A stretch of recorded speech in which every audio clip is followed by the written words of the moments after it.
ಸಿದ್ಧಗಂಗಾ ಶ್ರೀಗಳ ಆರೋಗ್ಯದಲ್ಲಿ ಕೊಂಚ ಏರುಪೇರಾಗಿದೆ. ಬೆಂಗಳೂರಿನ ಬಿಜಿಎಸ್ ಆಸ್ಪತ್ರೆಯಲ್ಲಿ ಸಿದ್ಧಗಂಗಾ ಶ್ರೀಗಳಿಗೆ ಚಿಕಿತ್ಸೆಯನ್ನ ನೀಡಲಾಗ್ತಾ ಇದೆ. ಜ್ವರ, ಶೀತ, ಕಫದಿಂದ ಬಳಲ್ತಾ ಇರುವಂತಹ ಸಿದ್ಧಗಂಗಾ ಶ್ರೀಗಳು ಈಗ ಬೆಂಗಳೂರಿನ ಬಿಜಿಎಸ್ ಆಸ್ಪತ್ರೆಯಲ್ಲಿ ಚಿಕಿತ್ಸೆಯನ್ನ ಪಡಿತಾ ಇದ್ದಾರೆ. ಸಿದ್ಧಗಂಗಾ ಶ್ರೀಗಳಿಗೆ ಹೊಸ ಸ್ಟಂಟ್ ಅಳವಡಿಸುವಂತಹ ಸಾಧ್ಯತೆ ಕೂಡ ಇದೆ. ನಡೆದಾಡುವ ದೇವರನ್ನ ನೋಡೋದಕ್ಕೆ ಗಣ್ಯಾತಿ ಗಣ್ಯರು ಆಸ್ಪತ್ರೆಯ ಕಡೆ ಧಾವಿಸ್ತಾ ಇದ್ದಾರೆ. ಸಿದ್ಧಗಂಗಾ ಶ್ರೀಗಳ ಆರೋಗ್ಯದಲ್ಲಿ ಕೊಂಚ ಏರುಪೇರಾಗಿದೆ. ಬಿಜಿಎಸ್ ಆಸ್ಪತ್ರೆಯಲ್ಲಿ ಶ್ರೀಗಳಿಗೆ ಚಿಕಿತ್ಸೆಯನ್ನ ನೀಡಲಾಗ್ತಾ ಇದೆ. ಚಳಿಗಾಲವಾದ್ರಿಂದ ಜ್ವರ, ಶೀತ, ಕಫದ ಸಮಸ್ಯೆಯಿಂದ ಅವರು ಬಳಲ್ತಾ ಇದ್ದಾರೆ. ಸಿದ್ಧಗಂಗಾ ಶ್ರೀಗಳಿಗೆ ಹೊಸ ಸ್ಟಂಟ್ ಅಳವಡಿಸುವಂತಹ ಸಾಧ್ಯತೆ ಕೂಡ ಇದೆ. ನಡೆದಾಡುವ ದೇವರನ್ನ ನೋಡೋದಕ್ಕೆ ಗಣ್ಯಾತಿ ಗಣ್ಯರು ಈಗ ಬೆಂಗಳೂರಿನ ಬಿಜಿಎಸ್ ಆಸ್ಪತ್ರೆಯ ಕಡೆ ಧಾವಿಸ್ತಾ ಇದ್ದಾರೆ.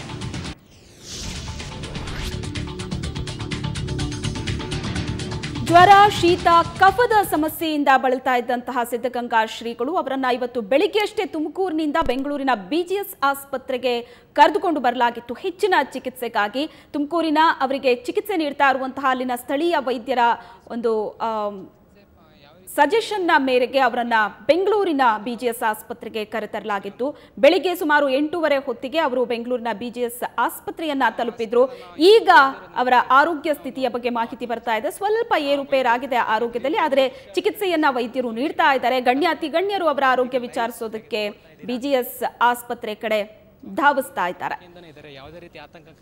ಇನ್ನು ಶ್ರೀಗಳ ಆರೋಗ್ಯದ ಕುರಿತಂತೆ ಹೆಚ್ಚಿನ ಡೀಟೇಲ್ಸ್ ಅನ್ನ ಕೊಡ್ತಾರೆ ನಮ್ಮ ಪ್ರತಿನಿಧಿ ಮಮತಾ. ಬಿಜಿಎಸ್ ಆಸ್ಪತ್ರೆಯಿಂದಲೇ ನಮ್ಮೊಂದಿಗೆ ನೇರ ಸಂಪರ್ಕದಲ್ಲಿದ್ದಾರೆ.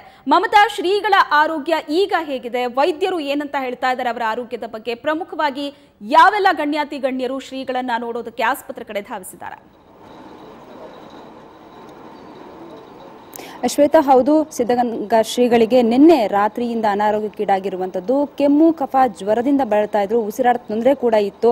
ಸೊ ಈ ಹಿಂದೆ ಕೂಡ ಅವರು ಸೆಪ್ಟೆಂಬರ್ ಅಲ್ಲೂ ಕೂಡ ಚಿಕಿತ್ಸೆಯನ್ನ ಪಡೆದಿದ್ರು. ಆ ವೇಳೆ ಅವರಿಗೆ ಪಿತ್ತನಾಳದ ಸಮಸ್ಯೆ ಕಂಡು ಬಂದಿತ್ತು. ಅಂತ ಸಂದರ್ಭದಲ್ಲಿ ಅವರಿಗೆ ಸ್ಟಂಟ್ ಕೂಡ ಅಳವಡಿಸಲಾಗಿತ್ತು. ಸೊ ಈಗಾಗಲೇ ಅವರ ದೇಹದಲ್ಲಿ 5 ಸ್ಟಂಟ್ಗಳನ್ನ ಅಳವಡಿಸಲಾಗಿದೆ. ಈ ಮೂಲಕ ಅವರಿಗೆ ಚಿಕಿತ್ಸೆ ಕೂಡ ನಡೀತಾ ಇದೆ. ಆದ್ರೆ ಮತ್ತೆ ಅವರಿಗೆ ಸ್ಟಂಟ್ ಅಳವಡಿಸೋದಕ್ಕೆ ಆಗೋದೇ ಇಲ್ಲ. ಯಾಕಂತಂದ್ರೆ 5 ಇರೋದ್ರಿಂದ ಅದ್ರ ಮೂಲಕನೇ ಚಿಕಿತ್ಸೆ ಕೂಡ ನಡೀತಾ ಇದೆ. ಈಗ ಸದ್ಯಕ್ಕೆ ಅವರಿಗೆ ಲಿವರ್ ಡ್ಯಾಮೇಜ್ ಆಗಿರುವಂತದ್ದು, ಹಾಗೇನೆ ನ್ಯೂಮೋನಿಯಾ ಕೂಡ ಕಂಡು ಬಂದಿದೆ. ಹಾಗಾಗಿ ಅವರಿಗೆ ಇವತ್ತು ಬೆಳಗ್ಗೆ 7:00 ಅವರನ್ನ ತಮ್ಮ ತುಮಕೂರಿನಿಂದ ಬಿಜಿಎಸ್ ಆಸ್ಪತ್ರೆಗೆ ಕರ್ಕೊಂಡು ಬಂದು ಇಲ್ಲಿ ಚಿಕಿತ್ಸೆಯನ್ನು ನೀಡಲಾಗ್ತಾ ಇದೆ. ಡಾಕ್ಟರ್ ರವೀಂದ್ರ ಅವರ ನೇತೃತ್ವದಲ್ಲಿ, ಅಂದ್ರೆ ಒಟ್ಟು 10 ಜನ ವೈದ್ಯರ ತಂಡದಲ್ಲಿ ಅವರಿಗೆ ಚಿಕಿತ್ಸೆಯನ್ನ ನೀಡ್ತಾ ಇರುವಂತದ್ದು. ಸದ್ಯಕ್ಕೆ ಈಗಾಗಲೇ ಪಶ್ಚಿಮ ವಿಭಾಗದ ಡಿಸಿಪಿ ಆಗಿರುವಂತಹ ಅನುಚೇತ್ ಅವರು ಕೂಡ ಭೇಟಿ ನೀಡಿದ್ದಾರೆ. ಹಾಗೇನೆ ಹೆಚ್ಚುವರಿ ಪೊಲೀಸ್ ಆಯುಕ್ತರಾಗಿರುವಂತಹ ಬಿಕೆ ಸಿಂಗ್ ಅವರು ಕೂಡ ಈ ಒಂದು ಆಸ್ಪತ್ರೆಗೆ ಈಗಾಗಲೇ ಬಂದು ಭೇಟಿ ನೀಡಿ ಅವರ ಆರೋಗ್ಯವನ್ನು ಕೂಡ ವಿಚಾರಿಸಿದ್ದಾರೆ. ಹಾಗೇನೆ ಸೆಕ್ಯೂರಿಟಿಯನ್ನು ಕೂಡ ಬಿಗಿ ಭದ್ರತೆಯನ್ನು ಕೂಡ ಅಳವಡಿಸಿರುವಂತದ್ದು ಇಲ್ಲಿ ನಾವು ನೋಡಬಹುದು. ಬಿಜಿಎಸ್ ಆಸ್ಪತ್ರೆ ಮುಂಭಾಗದಲ್ಲಿ ಹೈ ಸೆಕ್ಯೂರಿಟಿಯನ್ನು ಕೂಡ ನೀಡಲಾಗಿದೆ. ಯಾಕಂತಂದ್ರೆ ಅವರ ಆರೋಗ್ಯದಲ್ಲಿ ಏರುಪೇರಾಗಿರುವಂತಹ ಹಿನ್ನೆಲೆಯಲ್ಲಿ ಸಾಕಷ್ಟು ಸಂಖ್ಯೆಯಲ್ಲಿ ಅವರ ಭಕ್ತರು, ಅಂದ್ರೆ ಮಠದ ಭಕ್ತರು ಬರುವಂತಹ ಸಾಧ್ಯತೆ ಇರುತ್ತೆ. ಆದ್ರೆ ಈ ಒಂದು ಅವರು ಈಗಾಗಲೇ ಅಡ್ಮಿಟ್ ಆಗಿರುವಂತಹ ಹಿನ್ನೆಲೆಯಲ್ಲಿ ಯಾರನ್ನೂ ಕೂಡ ಇಲ್ಲಿ ಸಾರ್ವಜನಿಕರನ್ನ ಬಿಡ್ತಾ ಇಲ್ಲ. ಮುಖ್ಯವಾಗಿ ಈಗಾಗಲೇ ಯಡಿಯೂರಪ್ಪನವರು ಕೂಡ ಬರುವಂತಹ ಸಾಧ್ಯತೆ ಇದೆ. ಹಾಗೇನೆ ಸಿಎಂ ಅವರು ಕೂಡ ಅವರ ಆರೋಗ್ಯವನ್ನ ವಿಚಾರಿಸುವಂತಹ ಹಿನ್ನೆಲೆಯಲ್ಲಿ ಬರುವಂತಹ ಸಾಧ್ಯತೆ ಇದೆ. ಹಾಗಾಗಿ ಈಗಾಗಲೇ ನಮಗೆ ಮಾಹಿತಿಯನ್ನು ನೀಡಿರುವಂತಹ ಪ್ರಕಾರ, ಡಾಕ್ಟರ್ ರವೀಂದ್ರ ಅವರು ಮಾಹಿತಿಯನ್ನು ನೀಡಿರುವಂತಹ ಪ್ರಕಾರ ಯಾವುದೇ ರೀತಿಯಲ್ಲಿ ಅವರ ಆರೋಗ್ಯದಲ್ಲಿ ಅಂದ್ರೆ ಆತಂಕ ಪಡುವಂತಹ ಅವಶ್ಯಕತೆ ಇಲ್ಲ. ಅವರ ಭಕ್ತರು ಅವರ ಆರೋಗ್ಯದಲ್ಲಿ ಎಲ್ಲವೂ ಸರಿ ಆಗಿದ್ದಾರೆ ಅನ್ನುವಂತಹ ಮಾತನ್ನ ಹೇಳಿದರೆ, ಆದ್ರೆ ಜನರಲ್ಲಿ ಸ್ವಲ್ಪ ಮಟ್ಟಿಗೆ ಗೊಂದಲ ಇದೆ. ಸೊ ಯಾವುದೇ ರೀತಿಯಲ್ಲಿ ಅನಾಹುತ ನಡೆಯಬಾರದು, ಅಂದ್ರೆ ಭಕ್ತರು ಯಾರು ಬಂದು ಇಲ್ಲಿ ಆಸ್ಪತ್ರೆಯ ಒಳಗೆ ಪ್ರವೇಶಿಸಬಾರದು ಅನ್ನುವಂಥ ನಿಟ್ಟಿನಲ್ಲಿ ಈಗಾಗಲೇ ಬಿಗಿ ಭದ್ರತೆಯನ್ನು ಕೂಡ ನೀಡಲಾಗಿದೆ. ಶ್ವೇತಾ, ಓಕೆ, ಇನ್ನು ನಡೆದಾಡುವ ದೇವರು ಶ್ರೀಗಳಿಗೆ ಅಪಾರವಾದಂತಹ ಭಕ್ತ ಸಮೂಹ ಇದೆ. ಅವರ ಆರೋಗ್ಯದಲ್ಲಿ ಏರುಪೇರು ಅಂದಾಗ ಭಕ್ತರು ಸಹಜವಾಗಿ ಆತಂಕಕ್ಕೀಡಾಗ್ತಾರೆ. ಈಗ ಅವರನ್ನ ಬಿಜಿಎಸ್ ಆಸ್ಪತ್ರೆಗೆ ಕರೆತರಲಾಗಿದೆ. ಒಂದಷ್ಟು ಆರೋಗ್ಯದ ಸಮಸ್ಯೆಗಳಿದೆ ಅಂತಲೂ ಡಾಕ್ಟರ್ ಹೇಳ್ತಾ ಇದ್ದಾರೆ. ಆದರೆ ಚಿಕಿತ್ಸೆ ಕೊಡ್ತಾ ಇದ್ದೀವಿ, ಸ್ಪಂದಿಸ್ತಾ ಇದ್ದಾರೆ ಅನ್ನುವಂತಹ ಮಾತನ್ನು ಹೇಳ್ತಾ ಇದ್ದಾರೆ. ಆದರೂ ಕೂಡ ಆಸ್ಪತ್ರೆಯ ಬಳಿ ಅವರ ಭಕ್ತ ಸಮೂಹ ಏನಾದರೂ ಬರ್ತಾ ಇದೆಯಾ? ಯಾವ ರೀತಿ ಅವರನ್ನ ಸಮಾಧಾನ ಪಡಿಸಲಾಗ್ತಾ ಇದೆ ಬಿಜಿಎಸ್ ಆಸ್ಪತ್ರೆ ಮುಂಭಾಗದಲ್ಲಿ? ಶ್ವೇತಾ, ಹೌದು, ಖಂಡಿತವಾಗಿಯೂ ಅವರಿಗೆ ಅಪಾರ ಪ್ರಮಾಣದಲ್ಲಿ ಭಕ್ತರು ಇರುವಂತದ್ದು. ಹಾಗಾಗಿ ಖಂಡಿತವಾಗಿಯೂ ಅವರಿಗೆ ಪ್ರತಿ ಸಲವೂ ಕೂಡ ಆರೋಗ್ಯದಲ್ಲಿ ಏರುಪೇರಾದಾಗ ಅವರ ಭಕ್ತರು ಈ ಒಂದು ಆಸ್ಪತ್ರೆಗೆ ಬರುವಂತದ್ದು ಖಂಡಿತವಾಗಿಯೂ ಇದ್ದೇ ಇದೆ. ಹಾಗಾಗಿ ಇವತ್ತು ಕೂಡ ಬರುವಂತಹ ಸಾಧ್ಯತೆ ಇದೆ. ಆದರೆ ಯಾರನ್ನೂ ಕೂಡ ಭಕ್ತರನ್ನು ಕೂಡ ಗೇಟ್ ಒಳಗಡೆ ಬಿಡ್ತಾ ಇಲ್ಲ. ಸದ್ಯಕ್ಕೆ ಪೊಲೀಸ್ ಭದ್ರತೆಯನ್ನು ಕೂಡ ಒದಗಿಸಲಾಗಿದೆ. ಹಾಗಾಗಿ ಈಗಾಗಲೇ ಅವರಿಗೆ ಕೆಲವೊಂದು ಮಧ್ಯಾಹ್ನದ ಉಪಹಾರಕ್ಕೆ ಊಟಕ್ಕೆ ಏನ್ ಬೇಕು ಅದನ್ನ ಈಗಾಗಲೇ ತರಲಾಗಿದೆ. ಅದು ಅವರ ಮಠದಿಂದ ಕೆಲವು ಕೆಲವರು ಅವರ ಏನು ಅಲ್ಲಿರುವಂತಹವರು ಕೆಲವರು ಬಂದಿದ್ದಾರೆ, ಬಿಟ್ರೆ ಇನ್ಯಾರೂ ಕೂಡ ಬಂದಿಲ್ಲ. ಆದ್ರೆ ಕೆಲವರು ಗಣ್ಯರು ಕೂಡ ಬರ್ತಾ ಇದ್ದಾರೆ, ಅದು ಬಿಟ್ರೆ ಇನ್ಯಾರಿಗೂ ಕೂಡ ಇಲ್ಲಿ ಪರ್ಮಿಷನ್ ಕೂಡ ನೀಡ್ತಾ ಇಲ್ಲ. ಇನ್ನು ನಾವಿಲ್ಲಿ ನೋಡಬಹುದು ಶ್ವೇತಾ, ಯಾಕಂತಂದ್ರೆ ಗೇಟ್ ಪಕ್ಕದಲ್ಲೇನೆ ಬಿಗಿ ಪೊಲೀಸ್ ಭದ್ರತೆಯನ್ನ ಒದಗಿಸಲಾಗಿದೆ. ಯಾರು ಒಬ್ಬ ಸಾರ್ವಜನಿಕರಿಗೂ ಕೂಡ ಅಂದ್ರೆ ಪೇಷಂಟ್ಗಳಿಗೂ ಕೂಡ ಇಲ್ಲಿಂದ ಒಳಗಡೆ ಬಿಡ್ತಾ ಇಲ್ಲ, ಪಕ್ಕದ ದ್ವಾರದಿಂದ ಹೋಗಿ ಅನ್ನುವಂತಹ ಸಂದೇಶವನ್ನ ನೀಡಲಾಗ್ತಾ ಇದೆ. ಹಾಗಾಗಿ ಯಾರಿಗೂ ಕೂಡ ಒಳಗಡೆ ಪ್ರವೇಶ ನೀಡ್ತಾ ಇಲ್ಲ. ಕೇವಲ ಏನು ಪೊಲೀಸರನ್ನ ಭದ್ರತೆಯನ್ನ ಒದಗಿಸಲಾಗಿದೆ, ಹೆಚ್ಚಿನ ಪೊಲೀಸರನ್ನು ಕೂಡ ನಿಯೋಜಿಸಲಾಗಿದೆ. ಈಗಾಗಲೇ ನಾನು ಹೇಳಿದ ಹಾಗೇನೆ ಅನುಚೇತ್ ಅವರು ಕೂಡ ಬಂದಿದ್ರು, ಬಂದು ಸೆಕ್ಯೂರಿಟಿನ ಕೂಡ ವಿಚಾರಿಸಿದ್ದಾರೆ ಹೇಗಿದೆ ಅನ್ನೋದನ್ನ. ಒಳಗಡೆ ಹೋಗಿ ಶ್ರೀಗಳ ಜೊತೆಗೆ ಮಾತಾಡಿ ಕೂಡ ಬಂದಿದ್ದಾರೆ. ಅದರ ಜೊತೆಗೆ ಕಿರಿಯ ಶ್ರೀಗಳು ಈಗಾಗಲೇ ಬಂದು ಮಾತಾಡಿರುವಂತಹ ಪ್ರಕಾರ ಈಗಾಗಲೇ ಬ್ಲಡ್ ರಿಪೋರ್ಟ್ ಕೂಡ ಬಂದಿದೆ, ಅದರಲ್ಲಿ ಕೆಲವೊಂದು ಅಂದ್ರೆ BP ವೇರಿಯೇಷನ್ ಕೂಡ ನಮಗೆ ಕಂಡು ಬಂದಿದೆ ಅನ್ನುವಂತಹ ಮಾತನ್ನು ಹೇಳಿದ್ರೆ. ಹಾಗಾಗಿ ಜನ ಅಂದ್ರೆ ಭಕ್ತರು ಗೊಂದಲದಲ್ಲಿದ್ದಾರೆ. ಒಟ್ಟಿನಲ್ಲಿ ಅವರ ಆರೋಗ್ಯದಲ್ಲಿ ಚೇತರಿಕೆ ಕಂಡು ಬಂದಿದೆ ಅನ್ನುವಂತಹ ಮಾಹಿತಿ ಸದ್ಯಕ್ಕೆ ಮಾಧ್ಯಮದವರಿಗೆ ಆಸ್ಪತ್ರೆಯಿಂದ ತಿಳಿದು ಬಂದಿದೆ. ಆದ್ರೆ ನಿಜಕ್ಕೂ ಅವರ ಆರೋಗ್ಯದಲ್ಲಿ, ಯಾಕಂತಂದ್ರೆ 110 ವರ್ಷಗಳು ಆಗಿರೋದ್ರಿಂದ ಅವರ ಆರೋಗ್ಯದಲ್ಲಿ ಏರುಪೇರು ಕಂಡು ಬರೋದು ಸಹಜವಾಗಿ ಇದ್ದೇ ಇರುತ್ತೆ. ಹಾಗಾಗಿ ಜನರಲ್ಲಿ, ಅವರ ಭಕ್ತರಲ್ಲಿ ಖಂಡಿತವಾಗಿ ಒಂದು ರೀತಿಯಲ್ಲಿ ಆತಂಕ ಇದ್ದೇ ಇರುತ್ತೆ ಶ್ವೇತಾ. ಓಕೆ, ಇನ್ನು ಡಾಕ್ಟರ್ ರವೀಂದ್ರ ಅವರ ತಂಡದಲ್ಲಿ ಒಟ್ಟು 10 ಜನ ವೈದ್ಯರು ಸೇರಿ ಈ ಒಂದು ಚಿಕಿತ್ಸೆಯನ್ನ ನೀಡ್ತಾ ಇದ್ದಾರೆ ಶ್ರೀಗಳಿಗೆ. ಶ್ರೀಗಳ ಆರೋಗ್ಯದ ಬಗ್ಗೆ ಆಸ್ಪತ್ರೆ ಮೂಲಗಳಿಂದ ಮಾಹಿತಿ ಸಿಕ್ಕಂತಹ ಮಾಹಿತಿಯನ್ನ ನಾವು ಭಕ್ತರಿಗೆ ಹೇಳ್ತಾ ಇದ್ರು ಕೂಡ ಸ್ವತಃ ವೈದ್ಯರೇ ಹೇಳಿ ಅನ್ನುವಂತಹ ಒಂದು ಅಭಿಪ್ರಾಯ ಕೂಡ ಭಕ್ತರಲ್ಲಿರುತ್ತೆ, ಏನೋ ಒಂದು ಸಮಾಧಾನ ಭಕ್ತರಲ್ಲಿ. ಹಾಗಾಗಿ ಆಸ್ಪತ್ರೆಯಲ್ಲಿ ಚಿಕಿತ್ಸೆ ನೀಡ್ತಾ ಇರುವಂತಹ ವೈದ್ಯರ ತಂಡ ಸುದ್ದಿಗೋಷ್ಠಿಯನ್ನ ನಡೆಸುವಂತಹ ಸಾಧ್ಯತೆ ಏನಾದರೂ ಇದೆಯಾ ಶ್ರೀಗಳ ಒಂದು ಆರೋಗ್ಯದ ಕುರಿತಂತೆ?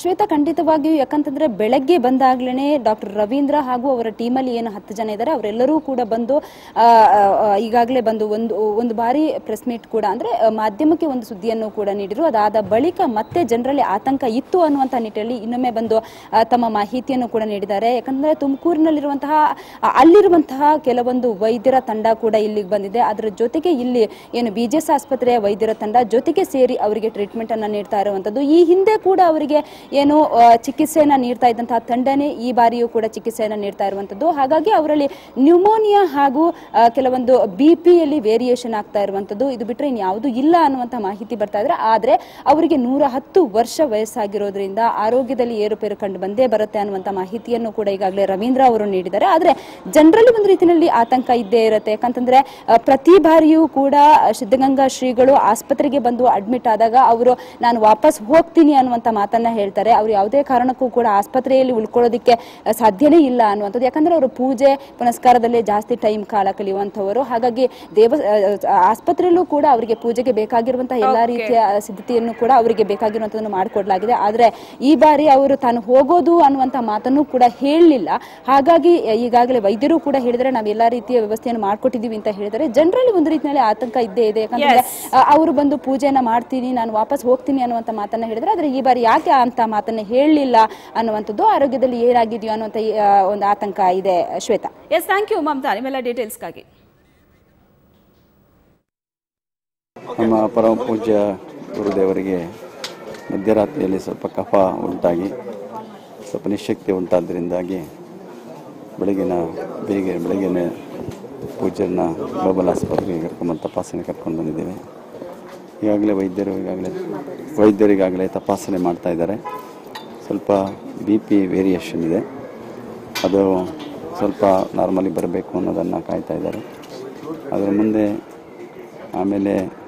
ಮುಂದಿನ ಪ್ರೊಸೀಜರ್ ಏನು ಮಾಡಬೇಕು ಅನ್ನೋದನ್ನು ವೈದ್ಯರು ತಿಳಿಸ್ತಾ ಇದ್ದಾರೆ. ಅದರಿಂದ ಯಾರು ಭಕ್ತಾದಿಗಳು ಆತಂಕ ಪಡೋ ಅಗತ್ಯ ಇಲ್ಲ. ಈಗ ಅವರು ಆರೋಗ್ಯವಾಗಿ ಇದ್ದಾರೆ, ಏನು ತೊಂದರೆ ಇಲ್ಲ. ಅದನ್ನು ಯಾವುದೇ ವಿಧದಲ್ಲಿ ಬೇರೆ ಭಾವನೆಯಿಂದ ತಿಳ್ಕೊಳ್ಬಾರ್ದು ಯಾರನ್ನು ಕೂಡ. ಶ್ರೀ ಶಿವಕುಮಾರ್ ಸ್ವಾಮೀಜಿಯವರು ನಿನ್ನೆ ರಾತ್ರಿ ಸುಮಾರು 1 ಗಂಟೆ ಹಾಗೆ ಅವ್ರಿಗೆ ಜ್ವರ ಕಾಣಿಸ್ಕೊಳ್ತು. ಅದಾದಮೇಲೆ ಕೆಮ್ಮು, ಅದಾದಮೇಲೆ BP-ನೂ ಸ್ವಲ್ಪ ಕಡಿಮೆ ಆಯಿತು.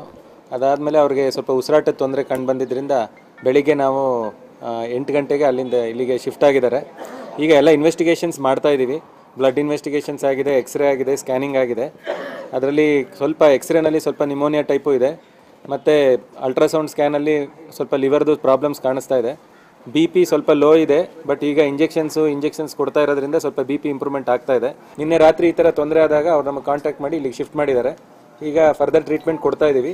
7 ರಿಂದ 8 ಜನ ತಂಡ ಇದೆ. ಏನು ಲಾಸ್ಟ್ ಟೈಮ್ ಏನಿತ್ತು ಅದೇ ಟೀಮೇ ನೋಡ್ಕೊಳ್ತಾ ಇದ್ದೀವಿ.